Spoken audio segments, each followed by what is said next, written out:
Well, a habit is a redundant set of automatic, unconscious thoughts, behaviors, and emotions that's acquired through repetition. A habit is when you've done something so many times that your body now knows how to do it better than your mind. So if you think about it, people wake up in the morning, they begin to think about their problems. Those problems are circuits of memories in the brain. Each one of those memories are connected to people and things at certain times and places. And if the brain is a record of the past, the moment they start their day, they're already thinking in the past.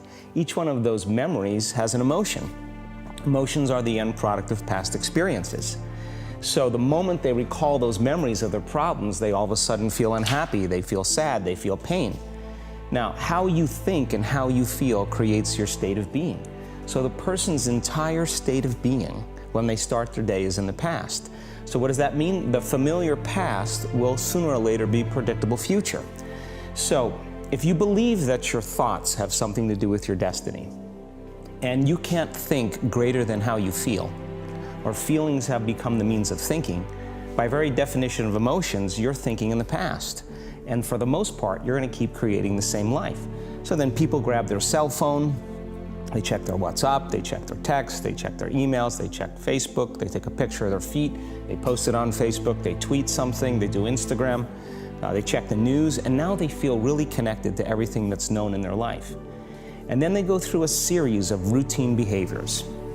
They get out of bed on the same side, they go to the toilet, they get a cup of coffee, they take a shower, they get dressed, they drive to work the same way, they do the same things, they see the same people, they push the same emotional buttons, and that becomes the routine, and it becomes like a program. So now they've lost their free will to a program, and there's no unseen hand doing it to them.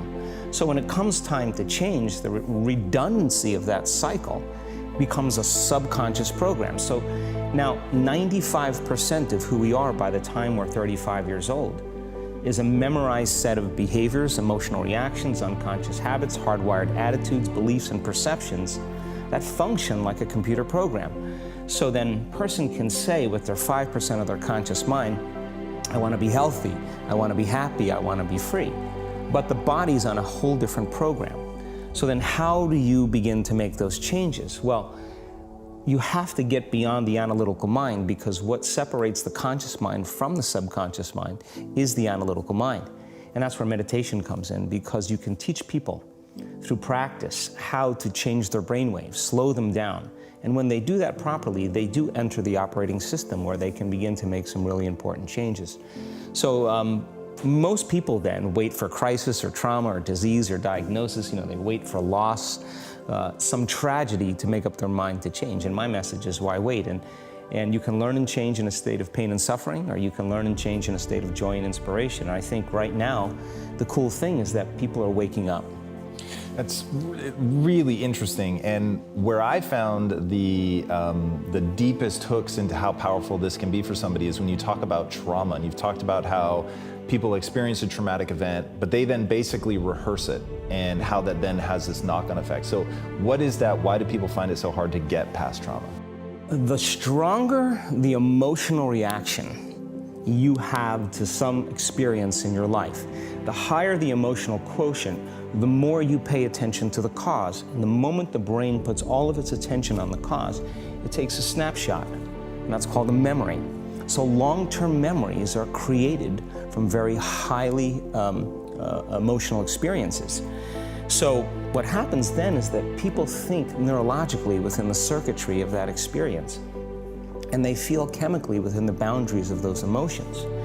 And so when you have an emotional reaction to someone or something, most people think that they can't control their emotional reaction. Well, it turns out if you allow that emotional reaction, it's called a refractory period, to last for hours or days, that's called a mood. I say to someone, hey, well, what's up? You say, I'm in a mood. Well, why are you in a mood? Well, I had this thing happen to me 5 days ago, and I'm having one long emotional reaction. If you keep that same emotional reaction going on for weeks or months, that's called temperament. Why is he so bitter? I don't know, let's ask him. Why is he so bitter? Why are you bitter? Well, I had this thing happen to me 9 months ago. And if you keep that same emotional reaction going on for years on end, that's called a personality trait. And so learning how to shorten your refractory period of emotional reactions is really where the work starts. So then people, when they have an event, what they do is they keep recalling the event, because the emotions of stress hormones, the survival emotions, are saying pay attention to what happened because you want to be prepared if it happens again. Turns out most people spend 70% of their life living in survival and living in stress. So they're always anticipating the worst case scenario based on a past experience. And they're literally, out of the infinite potentials in the quantum field, they're selecting the worst possible outcome, and they're beginning to emotionally embrace it with fear. And they're conditioning their body into a state of fear. Do that enough times, body has a panic attack without you. You can't even predict it because it's programmed subconsciously. So then you say to the person, why are you this way? And they'll say, I am this way because of this event that happened to me 15 or 20 years ago. And what that means from a biological standpoint is that they haven't been able to change since that event. So then the emotions from the experience tend to give the body and the brain a rush of energy. So people become addicted to the rush of those emotions, and they use the problems and conditions in their life to reaffirm their limitation, so at least they can feel something. So now when it comes time to change, you say to the person, why are you this way? Well, every time they recall the event, they're producing the same chemistry in their brain and body as if the event is occurring, firing and wiring the same circuits and sending the same emotional signature to the body. Well, what's the relevance behind that? Well, your body is the unconscious mind. It doesn't know the difference between the experience that's creating the emotion and the emotion that you're creating by thought alone. So the body's believing it's living in the same past experience 24 hours a day, 7 days a week, 365 days a year. And so then when those emotions influence certain thoughts, and they do, and then those thoughts create the same emotions, and those same emotions influence the same thoughts, now the entire person's state of being is in the past. So then the hardest part about change is not making the same choices you did the day before, period. And the moment you decide to make a different choice, get ready, because it's going to feel uncomfortable. The bigger thing is that we keep firing and wiring those circuits. They become more hardwired. So you have a thought and then the program runs. But it's the emotion that follows the thought. If you have a fearful thought, you're going to feel anxiety. The moment you feel anxiety, your brain's checking in with your body and saying, yeah, you're pretty anxious. So then you start thinking more corresponding thoughts equal to how you feel. Well, the redundancy of that cycle conditions the body to become the mind. So now, when it comes time to change, a person steps into that river of change and they make a different choice, and all of a sudden, they don't feel the same way. So the body says, well, you've been doing this for 35 years. You're going to just stop suffering and stop feeling guilty and stop feeling shameful, and you're not going to complain or blame or make excuses or feel sorry for yourself. Well, the body's in the unknown. So the body says, I want to return back to familiar territory. So the body starts influencing the mind, and it says, start tomorrow. You're too much like your mother. You'll never change. This isn't going to work for you. This doesn't feel right. And so if you respond to that thought as if it's true, that same thought will lead to the same choice, which will lead to the same behavior, which will create the same experience, which will produce the same emotion. I want to talk about that notion of, give me a little more detail on what you mean by the body becomes the mind, or the unconscious mind. What do you mean by that exactly? Well, those are two different things. Your body is your unconscious mind. In a sense, if you're sitting down and you start thinking about some future worst-case scenario that you're conjuring up in your mind, and you begin to feel the emotion of that event, your body doesn't know the difference between the event that's taking place in your world, outer world, and what you're creating by emotion or thought alone. So most people then, they're constantly reaffirming their emotional states. So when it comes time to give up that emotion, they can say, I really want to do it, but really the body is stronger than the mind because it's been conditioned that way. So the servant now has become the master. And the person all of a sudden, once they step into that unknown, they'd rather feel guilt and suffering because at least they can predict it. Being in the unknown is a scary place for most people because the unknown is uncertain. When people say to me, well, I can't predict my future. I'm in the unknown, and I always say the best way to predict your future is to create it. Not from the known, but from the unknown. What thoughts do you want to fire and wire in your brain? What behaviors do you want to demonstrate in one day? The act of rehearsing them mentally, closing your eyes, and rehearsing the action. Rehearsing the reaction of what you want, or the action? The action of what you want. By closing your eyes and mentally rehearsing some action. If you're truly present, the brain does not know the difference between what you're imaging and what you're experiencing in 3D world. So then you begin to install the neurological hardware in your brain to look like the event has already occurred. Now, your brain is no longer a record of the past. Now it's a map to the future. And if you keep doing it, priming it that way, the hardware becomes a software program. And who knows, you just may start acting like a happy person. And then I think the hardest part is to teach our body emotionally what the future will feel like ahead of the actual experience. So what does that mean? You can't wait for your success to feel empowered. You can't wait for your wealth to feel abundant.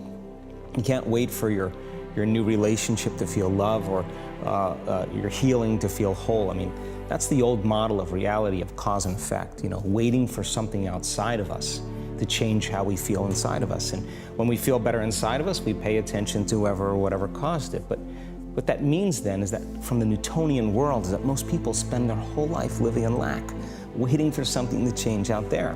What do you mean the Newtonian world? The Newtonian world is all about the predictable. It's all about predicting a future. But the quantum model of reality is about causing an effect. The moment you start feeling abundant and worthy, you are generating wealth. The moment you're empowered and feel it, you're beginning to step towards your success. The moment you start feeling whole, your healing begins. And when you love yourself and you love all of life, you'll create an equal. And now you're causing an effect. And I think that's the difference between living as a victim in your world, saying, I am this way because of this person or that thing or this experience. They made me think and feel this way. When you switch that around, you become a creator of your world, and you start saying, my thinking and my feeling is changing an outcome in my life. And now that's a whole different game, and we start believing more that we're creators of reality. So how do we go from, okay, I have this negative emotion, it's controlling my life, it's got me in this cycle of, I think about this emotion, which triggers a chemical reaction, which trains my body to feel that way, which makes it easier, more likely I will do it again, and so now I'm in this vicious cycle. And unconscious, and it's unconscious. Right, and you said, does your thinking create your environment, or does your environment create your thinking, which I thought was really, really interesting. So how do we then go from that, like mechanistically, to begin this visualization process of something that's empowering? It's me in a different state, it's my future self. Is it meditation? Is it, what does that look like? If you're not being defined by a vision of the future, then you're left with the old memories of the past, and you will be predictable in your life. And if you wake up in the morning and you're not being defined by a vision in the future, as you see the same people and you go to the same places and you do the exact same thing at the exact same time, it's no longer that your personality is creating your personal reality. Now your personal reality is affecting or creating your personality. Your environment is really controlling how you think and feel unconsciously, because every person, everything, every place, every experience has a neurological network in your brain. Every experience that you have with every person produces an emotion. So some people will use their boss to reaffirm their addiction to judgment. They'll use their enemy to reaffirm their addiction to hatred. They'll use their friends to reaffirm their addiction to suffering. So now they need the outer world to feel something. So to change then is to be greater than your environment, to be greater than the conditions in your world. And the environment is that seductive. So then why is meditation the tool? Well, let's sit down, let's close our eyes. Let's disconnect from your outer environment. So if you're seeing less things, there's less stimulation going to your brain. If you're playing soft music or you have earplugs in, less sensory information coming to your brain, so you're disconnecting from your environment. If you can sit your body down and tell it to stay like an animal, stay right here. I'm going to feed you when we're done. You can get up and check your emails. You can do all your texts. But right now, you're going to sit there and obey me. So then, When you do that properly, and you're not eating anything or smelling anything or tasting anything, you're not up experiencing and feeling anything, you would have to agree with me that you're being defined by a thought, right? So when the body wants to go back to its emotional past, and you become aware that your attention is on that emotion, and where you place your attention is where you place your energy, you're siphoning your energy out of the present moment into the past, and you become aware of that. And you settle your body back down in the present moment, because it's saying, well, it's 8 o'clock. You normally get upset because you're in traffic around this time. And here you are sitting, and we're used to feeling anger, and you're off schedule. Oh, it's 11 o'clock, and you usually check your emails and judge everybody. Well, the body's looking for that predictable chemical state. Every time you become aware that you're doing that, and your body is craving those emotions, and you settle it back down into the present moment, you're telling the body, it's no longer the mind, that you're the mind, and now your will is getting greater than the program. And if you keep doing this over and over again, over and over again, over and over again, just like training a stallion or a dog, it's just gonna say, I'm gonna sit. And the moment that happens, and the body's no longer the mind, when it finally surrenders, there's a liberation of energy. We go from particle to wave, from matter to energy, and we free ourselves from the chains of those emotions that keep us in the familiar past. And we've seen this thousands of times. In fact, we can actually predict it now on a brain scan.